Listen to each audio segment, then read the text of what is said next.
चतुर मुलगा जन्माला येण्याकरता बापाचं पुण्य लागतं. उदार मुलगा जन्माला येण्याकरता वंशाचं पुण्य लागतं. आणि भाग्यवान मुलगा जन्मायचा असेल तर स्वतःचं पुण्य लागतं. शास्त्र सांगते सुशीलो मातृपुण्येन पितृपुण्येन चतुरा औदार्य वंश पुण्येन आत्मपुण्येन भाग्यवान. सदाचारी सुशील मुलगा जन्माला आला आईचं पुण्य. हुशार मुलगा जन्माला आला बापाचं पुण्य.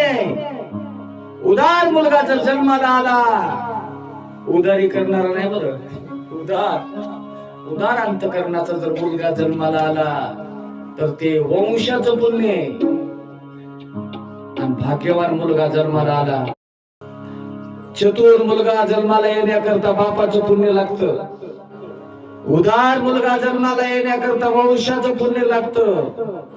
आणि भाग्यवान मुलगा जन्मायचा असेल तर स्वतःचं पुण्य लागतं. शास्त्र सांगते सुशीलो मातृपुण्येन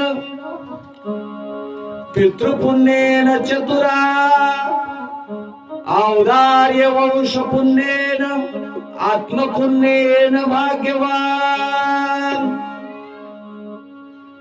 सदाचारी सुशील मुलगा जन्माला आला आईचं पुण्य. हुशार मुलगा जन्माला आला बापाचं पुण्य.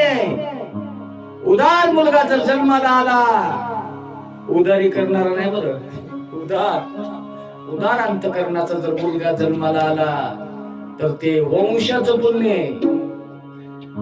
आणि भाग्यवान मुलगा जन्माला आला तर स्वतःच्या पुण्याला आला. मला आई सुशील मुलगा जन्माला येण्याकरता वंश आपलं आईचं पुण्य लागतं. राजा आई पुण्यवान असावी लागते. माझ्या ज्ञानोबाई समाधी घेतात आणि समाधी घेत असताना ब्रह्मांडाच्या मालकाची पत्नी विचारायली, मालक सगळे लोक तुमच्या करता रडतात,